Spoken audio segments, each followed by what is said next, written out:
Okay students, चलिए अब हम डिस्कस करते हैं कुछ और इंपॉर्टेंट क्वेश्चंस ऑन ग्रेविटेशन। देखिए, एक मैंने क्वेश्चन लिया, ये सिंपल सा ही क्वेश्चन है। A 400 kg satellite is in circular orbit of radius 2 RE about the earth. How much energy is required to transfer to shift it to a circular orbit of radius 4 RE। ठीक है, required to transfer it to a circular orbit of radius 4 RE, यानी RE का मतलब वो अर्थ की radius है। तो अर्थ की रेडियस के अराउंड ये रिवॉल्व कर रहा है, इसकी ऑर्बिट जो है वो 2 RE है, तो हमें इसकी ऑर्बिट की रेडियस 4 RE करनी है और उसमें हमें कितनी एनर्जी चाहिए। ठीक है बच्चों, तो सुनिए, ये अर्थ है, अर्थ की खुद की रेडियस RE है, अर्थ का खुद का मास me है, ऐसे भी लिख देते हैं, और ये 2 RE रेडियस में रिवॉल्व कर रहा है। दिस इज 2 RE और हमने भेजना है इसको 4 RE में। This is 4 RE। ओके, यहां से हमने इसको यहां से ऐसे भेज देना है, यहां कहीं। ओके, समझ रहे हैं बच्चों? तो उसके लिए हमें कितनी एनर्जी इसको देनी पड़ेगी? तो बहुत ही सिंपल है, हम पहले ई इनिशियल निकाल लेते हैं। तो minus G M by 2 into में आर, स्मॉल आर, ये फॉर्मूला था। अब इस स्मॉल आर की जगह पे क्या लिखना होगा? 2 RE लिखना होगा। तो 2 RE लिखेंगे तो ये बन जाएगा 2 RE, तो कुल मिला के ये 4 बन जाएगा, समझे? तो minus G capital M small M by 4 RE, ये इनिशियल बन गई। अब फाइनल के लिए, तो फाइनल आ जाएगी energy minus G M by 2 into 4 RE। मतलब 2 ये फॉर्मूले का 2 है बच्चों, तो यही तो गड़बड़ हो सकती है कि बच्चे जो है ना इस फॉर्मूले को 2 को मिस कर दें। So that comes out to be minus G capital M small M by 8 RE। तो अब जो एनर्जी हमने देनी पड़ी, तो आप समझ सकते हो कि ये जो EF है वो बड़ा है, इट इज बिगर। तो जो एनर्जी सप्लाई करनी पड़ेगी हमें वो delta E is equal to E final minus E initial. अब जब मैं इसमें से ये माइनस करूंगा तो माइनस के साइन के साथ पहले से ही है तो एक और माइनस आ जाएगा। So that comes out to be minus G M by 8 RE and plus G M by 4 RE। ठीक है, अब इस 4 को 8 करना है तो क्या कर सकते हैं? तो 8 करने के लिए यहां से ये 8 कर दिया और यहां पे 2 लगा दिया। तो अब आप देख सकते हो 2 प्लस है 1 माइनस है, तो जो आंसर आया वो आया कुल मिला के बस यही आंसर आ जाएगा जो यहां पे लिखा है, बस प्लस के साथ आ जाएगा। ओके, तो हमें इतनी एनर्जी सप्लाई करनी पड़ेगी। अब जहां तक बात वैल्यूज की है तो आप वैल्यूज पुट कर लीजिएगा, ठीक है ना? तो ये जो होता है GM बाई RE, ये GR होता है, तो आंसर आया MGRE बाई 8, ये आएगा आंसर। तो अब क्योंकि केजी तो दिया हुआ ही है और अर्थ की रेडियस वगैरह दी ही रहती है, तो मान लीजिए कि हम पुट करके आंसर निकालना चाहते हैं, तो देखिए फिर क्या आंसर आएगा। The answer will be delta E is equal to m which is 400 into 10 ले लेते हैं, earth acceleration due to gravity को, 6.4 into 10 raise to the power 6 divided by 8। Point हटाएंगे तो ये 10 से चला जाएगा 0 और इसको कैंसिल कर देंगे तो 8 आ जाएगा। 8 4 the 32, 0 0 into 10 raise to the power 6, so 3.2 into 10 raise to the power 9 joule. ठीक है, अब 3.2 गीगा जूल, जैसे गीगाबाइट होता है ना वैसे गीगा जूल। ओके, तो उम्मीद है कि आप समझ गए। तो this is approximately answer because हमने G को 9.8 के बजाय 10 ले लिया है। So if you will take 9.8 then you can also find answer. 3.2 से थोड़ा सा कम होगा, राइट? तो उम्मीद है बच्चों आप समझ गए। तो अच्छा, अगर हमें ये बताना होता कि इसकी काइनेटिक एनर्जी में कितना चेंज आएगा, what is the change in kinetic energy, मान लीजिए हमें बताना है, तो काइनेटिक एनर्जी में जो चेंज आएगा बच्चों एग्जैक्टली इतना ही आएगा। नहीं नहीं, चेक करते हैं, देखिए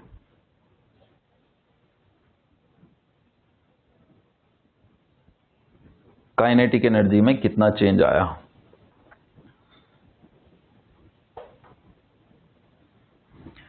एक्चुअली काइनेटिक एनर्जी कम हो जाएगी, ठीक है, देखते हैं कैसे।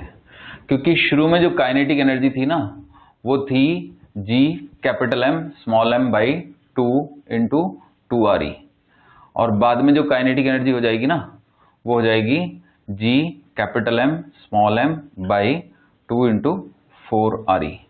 तो बच्चों एग्जैक्टली उतना ही चेंज आया, डेल्टा के, यानी डेल्टा के माइनस में आएगा 3.2 into 10⁹ joule.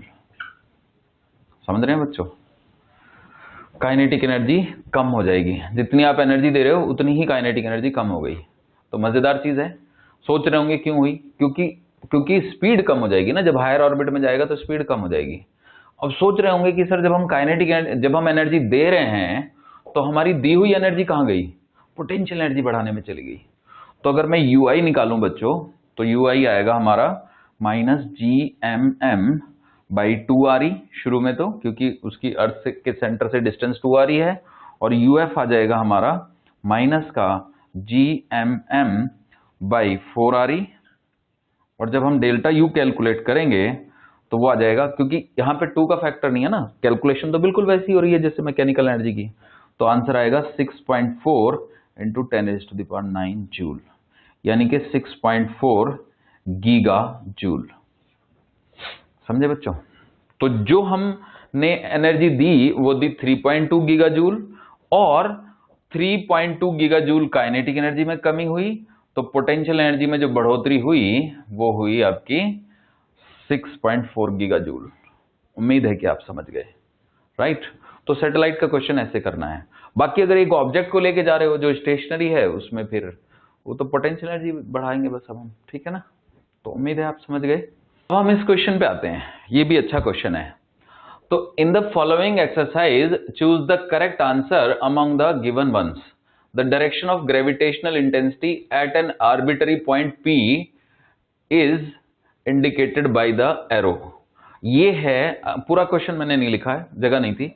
It is a hemispherical shell, hemispherical shell, और इसका सेंटर O है, और हमने O पे पॉइंट नहीं लिया है, हमने एक पॉइंट P लिया है जो O पे नहीं है, अदर देन O, बट ये फेस में ही है, इसके टॉप फेस में। तो क्वेश्चन ये है कि P पॉइंट पे जो ग्रेविटेशनल इंटेंसिटी है उसकी सही डायरेक्शन क्या होगी। एक डायरेक्शन तो ये F है जो O की तरफ है, और एक डायरेक्शन G है जो F के परपेंडिकुलर है, बट G और D F के परपेंडिकुलर है तो E भी F के परपेंडिकुलर, पर E जो है वो इस प्लेन के भी परपेंडिकुलर है। मतलब G, F और D तीनों जो हैं वो इसके बेस के प्लेन में है, जबकि E बेस के प्लेन के परपेंडिकुलर है। तो क्या लगता है बच्चों आपको क्या आंसर होगा। तो ज्यादातर बच्चे F आंसर देंगे जो कि गलत है। तो सही आंसर है E। क्यों है सही आंसर E? क्योंकि अगर मैं यहां पर एक हेमिस्फेयर ले रहा हूं, तो अगर मैं ऐसा ही एक और हेमिस्फेयर ले लूं तो नेट फील्ड 0 आना चाहिए उसके अंदर किसी भी पॉइंट से। तो दूसरा जो हेमिस्फेयर होगा मेरा, ठीक है, थोड़ा नीचे बनाते हैं, देखिए एक हेमिस्फेयर ये है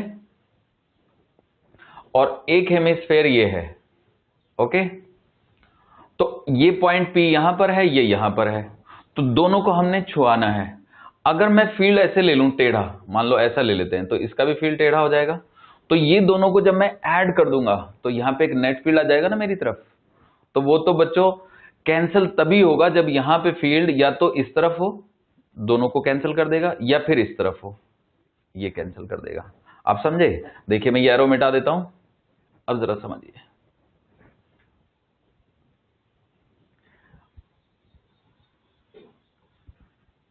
ऊपर की तरफ ई वाली डायरेक्शन, ओके। तो अगर मैं इसका फील्ड लूं ऊपर वाले का, तो ऊपर वाले का फील्ड ऊपर की तरफ, नीचे वाले का फील्ड नीचे की तरफ, और दोनों को मैंने एक साथ चिपका दिया। अगर चिपका दिया तो जैसे ही मैं चिपकाऊंगा दोनों को, तो ये फील्ड और ये फील्ड एक दूसरे को कैंसिल कर देंगे, नेट फील्ड 0 हो जाएगा। बाकी किसी भी केस में नहीं होगा ऐसा।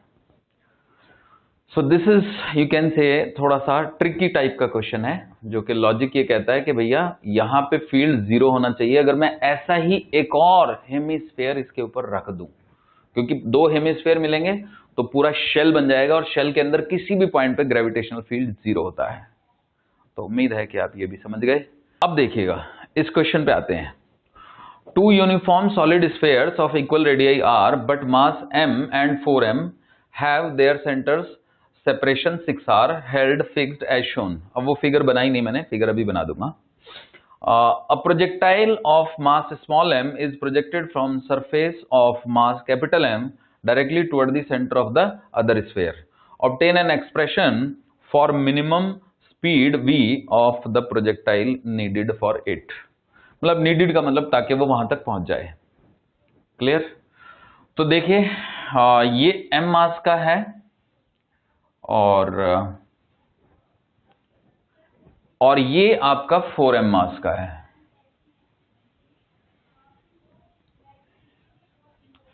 अच्छी बात यह है कि दोनों की रेडियस r है। ये डिस्टेंस 6r है। ठीक है बच्चों, मास इसका m है, इसका 4m है, तो जाहिर सी बात है ये बहुत डेंस होगा। It will be very dense. ये थोड़ा मतलब कम डेंस होगा। एग्जामिनर ने हमारे सुविधा के लिए शायद दिया है दोनों की रेडियस r। कभी कभी ऐसा भी हो सकता है कि एग्जामिनर डिफरेंट रेडियस दे दे। ठीक है, तो अब यहां से एक पार्टिकल को प्रोजेक्ट किया गया है फ्रॉम हेयर और v वेलोसिटी से। तो हमें यह बताना है कि v की वैल्यू कम से कम क्या हो ताकि ये पहुंच जाए वहां पे। तो बच्चों, अगर मैं इसको फिर से इमेजिन करूं कि इनकी जो ग्रेविटेशनल फील्ड है वो किस तरह से होगी, तो ध्यान दीजिएगा। अगर मैं ये एक इमेजिनरी है ना सरफेस ले लूं और इमेजिन करूं कि ये जो मास है इस सरफेस को डिप्रेस कर देगा, तो यहां पे डिप्रेशन थोड़ी कम रहेगी और यहां पे डिप्रेशन थोड़ी ज्यादा रहेगी। ओके, सो ये हमारा स्फेयर है जिसका मास m है, और ये हमारा स्फेयर है जिसका मास 4m है। 4m m।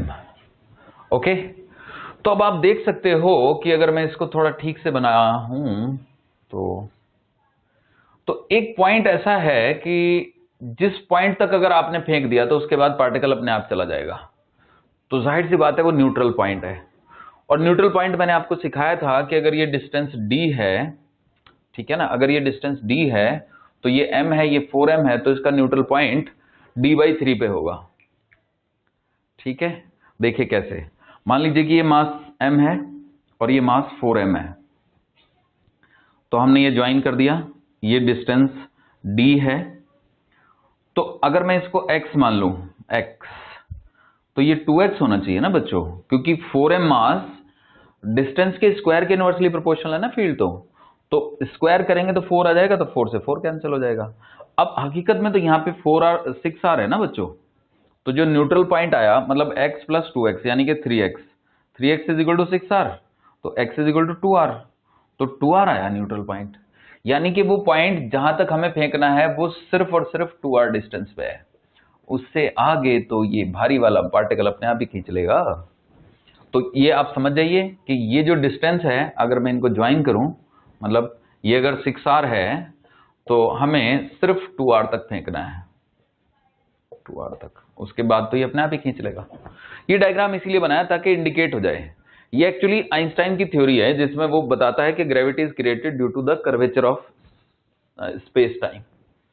तो हमारे सिलेबस में नहीं है, पर हमें क्वेश्चन करने में बड़ा अच्छा लगता है। इस मेथड से सोच डेवलप हो जाती है हमारी कि भाई देखो यहां से हमने एक मास को यहां तक भेज देना, उसके बाद आगे तो वो अपने आप ही खींच लेगा उसको।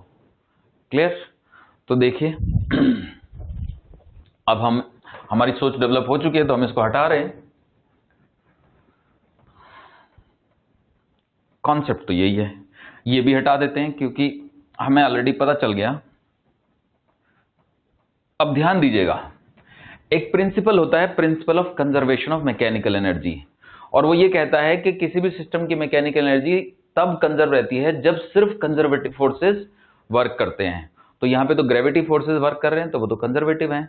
आप कहेंगे सर एयर रेजिस्टेंस नहीं ले रहे? नहीं ले रहे, नहीं लेंगे तो फिर बहुत भयानक इक्वेशंस पड़ जाएंगी। तो we always ignore air resistance, ठीक है ना, मतलब ऑलवेज का मतलब मोस्ट ऑफ द चीजों में हमें इग्नोर कर देते हैं। अगर दिया हुआ नहीं है इग्नोर करो तो भी करना होता है, वो तो अगर कह ही दे कि नहीं कंसीडर ही करो तभी जाके कंसीडर करना है। तो कुल मिला के मैंने यहां से कुछ वेलोसिटी दी, यहां तक पहुंचाना है, उसके बाद आगे खुद जाएगा। तो मैकेनिकल एनर्जी कंजर्वेशन का मतलब है EI is equal to EF, जिसका मतलब है KI plus UI is equal to KF plus UF। और KI क्या है? KI हाफ mv² है। अब UI का मतलब जब पार्टिकल यहां पे होगा तो उस पर दो पोटेंशियल एनर्जी, दो कारणों से पोटेंशियल एनर्जी होगी, एक इस मास m के कारण से और एक इस मास 4m के कारण से। तो पोटेंशियल एनर्जी का एक्सप्रेशन देखिए, थोड़ा सा बड़ा करके लिख देते हैं, नहीं तो आएगा नहीं यहां पे। हाफ mv² प्लस, तो पहले मैं m मास के चलते पोटेंशियल एनर्जी लिख देता हूं, minus G capital M small m by R। फिर मैं उस 4m मास के चलते लिखूंगा minus 4G capital M small m by 5R। 5R इसलिए क्योंकि टोटल डिस्टेंस 6R है, और जब वो इसकी सरफेस पे होगा तो ऑलरेडी ये डिस्टेंस बीच की 4R है और ये R है, तो 5R हो गया ना। और दिस इज इक्वल, अब क्योंकि यहां तक अगर पार्टिकल पहुंच गया विद जीरो काइनेटिक एनर्जी, बस स्लाइटली आगे बढ़ जाए उसके बाद खींच लेगा ये इसको, तो हम अगर फाइनल काइनेटिक एनर्जी जीरो भी ले लें तो कोई प्रॉब्लम नहीं है, तो फिर हम ये कह देंगे ये मिनिमम वेलोसिटी है। सो फाइनली उसको हमने यहां पहुंचाना है, तो minus G capital M small m by 2R and minus 4G capital M small m by 4R। 4R समझ गए होंगे आप, अगर ये 2R है तो ये 4R है क्योंकि टोटल 6R है। बस बच्चों खत्म हो गया क्वेश्चन, अब तो बस सॉल्व ही करना है इसको। तो मैं लिख देता हूं half mv² is equal to, देखिएगा GMM बाई R आप कॉमन ले लें तो ये इधर जाके 1 हो जाएगा, प्लस का 1 प्लस 4/5 माइनस 1/2 एंड माइनस 1। तो ये तो अच्छी बात हुई, 1 से 1 ही कट गया, चलिए जाने दीजिए इसको। अगर हम इसका एलसीएम 10 ले लें तो ये 8 आ जाएगा, ये 5 आ जाएगा, 8 minus 5 3। So this gives me half mv² is equal to GMM by R into, देखिए कर ही देता हूं मैं इसको, 8/10 5/10, ओके, सो 3/10, यानी कि एक भी कट जाएगा ना, फिर 2 आ जाएगा यहाँ पे, ओके, नो 5 आ जाएगा यहाँ पे 2 से कट के, स्मॉल m कैंसिल, तो v² की वैल्यू आ गई बच्चों 3GM बाई 5R। बस v की वैल्यू लेंगे तो अंडर रूट ले लेंगे, तो अंडर रूट और ये हटा देते हैं यहां से स्क्वायर, ओके। तो उम्मीद है कि आप समझ गए। So this is the minimum velocity needed, this is v min। आपको इससे स्लाइटली ज्यादा से फेंकना पड़ेगा, स्लाइटली। क्लियर है? डन हो गया। तो बच्चों ये एक्चुअली एनसीईआरटी के क्वेश्चन थे तीनों, ठीक है, तो मुझे लगा कि ये करा देने चाहिए बच्चों को, डाउट आएंगे उनके, right. From the surface of earth a projectile is projected with velocity √gr at an angle 60 degree with the horizontal, find its maximum height attained. तो ये थोड़ा सा डिफिकल्ट क्वेश्चन है, तो ये कैसे होगा मैं आपको समझाता हूं, ठीक है, सुनिएगा। ये अर्थ है और इधर ही बनाते हैं, ठीक है, इधर ही बनाते हैं। देखिए ये अर्थ है बच्चों, जिसकी रेडियस r है। मान लीजिए क्वेश्चन में 60 डिग्री एंगल नहीं दिया होता, सिर्फ वर्टिकली फेंक दिया होता √gr वेलोसिटी से, तो ये ऊपर जाता, ऊपर जाके नीचे आ जाता, तो ये हाइट h हम फाइंड करते। और यहां पे कैसे करते तो मैं आपको सिखा चुका हूं, half mv² is equal to mgh divided by 1 plus h/r। Do you remember this formula? Obviously आपको याद होगा। तो m से m काट देते हैं, v² की वैल्यू gr है, अभी मैंने बताई √gr, तो gr, तो gr/2 is equal to G H into R by H plus R. तो आर आर कैंसिल, जी भी कैंसिल, तो H plus R is equal to 2H, यानी H is equal to R, ये answer आ जाता। पर ये क्वेश्चन है नहीं, क्वेश्चन डिफरेंट है। क्वेश्चन में जब हमने प्रोजेक्टाइल को फेंका है तो हमने कुछ एंगल पे फेंका है, ठीक है बच्चों। तो फिर कैसे करेंगे, अगर एंगल पे फेंक देंगे तो कैसे करेंगे, देखिए ये मान लीजिए कि यहां से हमने फेंका है और ये हमारी हॉरिजॉन्टल लाइन है। ओके, तो हॉरिजॉन्टल से हमने 60 के एंगल पे फेंका है, so it goes like this and then return like this. Okay, तो ये अर्थ का सेंटर है, सुन रहे हैं ना बच्चों। तो अगर मैं इस लाइन को पीछे हटाऊं, यहां से परपेंडिकुलर ड्रॉप करूं, देखिए ये एंगल 60 डिग्री है ना, तो ये 30 हो जाएगा और फिर ये 30 हो जाएगा। ये r है, इस डिस्टेंस को हम कहेंगे r/2। ओके, क्योंकि r sin 30 r/2, थोड़ा छोटा छोटा हो गया, शायद आपको दिख नहीं रहा होगा तो, लेकिन इतना तो समझ आ ही रहा होगा कि ये एंगल 30 है, ठीक है ना, 30 डिग्री। यहां पे लिख देता हूं मैं, this angle is 30 degree and if this angle is 30 degree and if this is r then this must be r/2। अब तो क्लियर है। अब देखिए ये डिस्टेंस हुई अर्थ के सेंटर से, मतलब हाइट हम h ले लेते हैं। ओके बच्चों, तो ये r हो गई, है ना,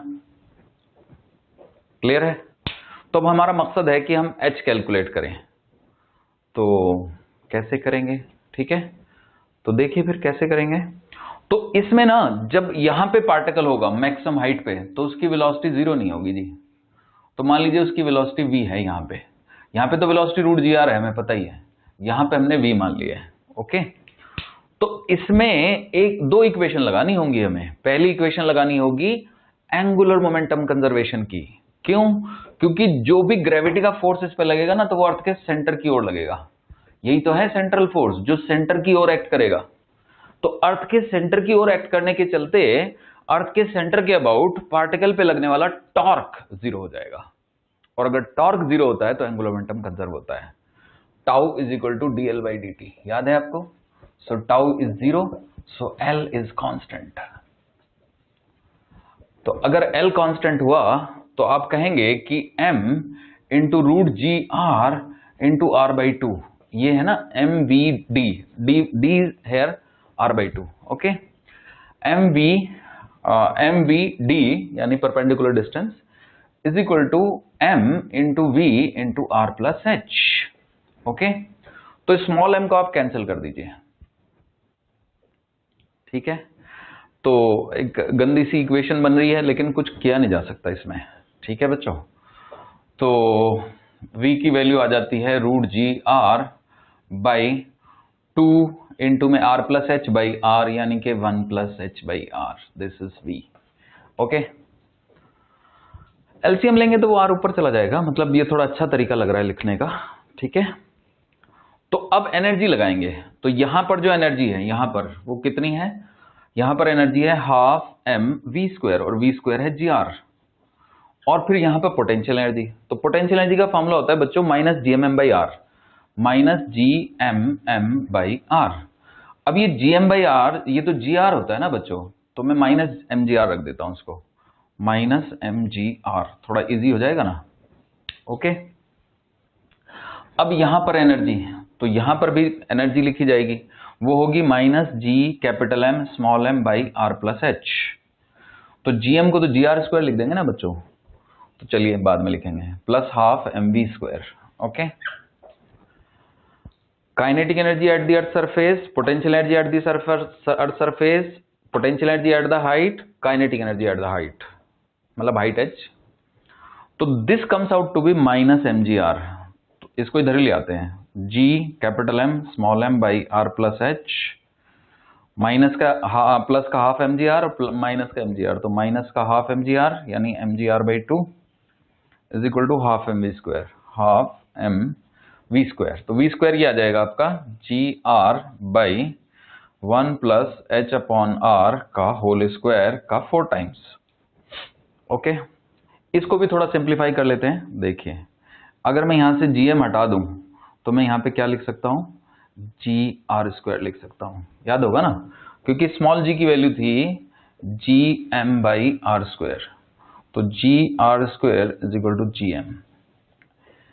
इससे हमारे क्वेश्चन थोड़े आसान हो जाते हैं। ठीक है बच्चों, पूरी इक्वेशन को 2 से मल्टीप्लाई कर देते हैं, 2, ये 2 गायब, ये भी 2 गायब, ओके, तो ये फिर से -mgr हो गया।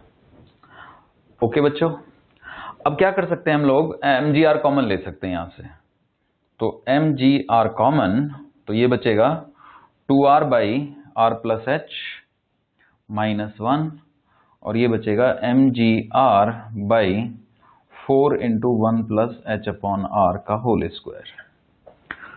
ओके, तो यहां पे हम एलसीएम ले सकते हैं, तो यहां पे जब हम एलसीएम लेंगे तो देखिए कैसे होगा, ये 1 था, 1 को हटा के आप r+h लिख दीजिए और नीचे भी r+h लिख दीजिए, तो 2r, तो ऊपर r - h आ गया, ऑब्वियसली आ गया। ठीक है, mgr पूरी इक्वेशन में से कैंसिल हो गया, तो अब देखो क्या बचा, यहीं पे लिखना पड़ेगा, ऊपर बचा r - h, नीचे बचा r+h, और यहां पे बचा r²/4 × में r+h का स्क्वायर। ओके, तो एक टर्म कैंसिल हो जाएगी, r+h से ये पावर कैंसिल हो गई। अब जगह बची नहीं लिखने के लिए, तो मैं यहां पे लिख देता हूं, देखिए 4 × r - h × r+h = r²। Okay, 4 × r - h × r+h = r²। Okay बच्चों, तो अब ये तो क्या हो जाएगा, ये हो जाएगा आपका 4r² - 4h² = r²। Okay, so 3r² = 4h², so h² = 3r²/4, so h = √3r/2। तो अच्छा सा आंसर आ गया है, इतना बुरा आंसर नहीं है। तो अब पहले जब हमने सीधा फेंका था तो r हाइट पे गया था ऑब्जेक्ट, अब हमने थोड़ा टिल्टेड फेंका, यानी 60 डिग्री के एंगल पे फेंका, तो ऑब्जेक्ट हमारा √3r/2 हाइट पे गया, कम हाइट पे गया। और कारण उसका यही है कि जब वो हाईएस्ट पॉइंट पे होगा तो उसकी वेलोसिटी 0 नहीं होगी। क्यों नहीं होगी, क्योंकि आपने फेंका इसको टेढ़ा है, राइट। तो उम्मीद है बच्चों ये क्वेश्चन आपको समझ आ गया। ओके, नोट कर लीजिए।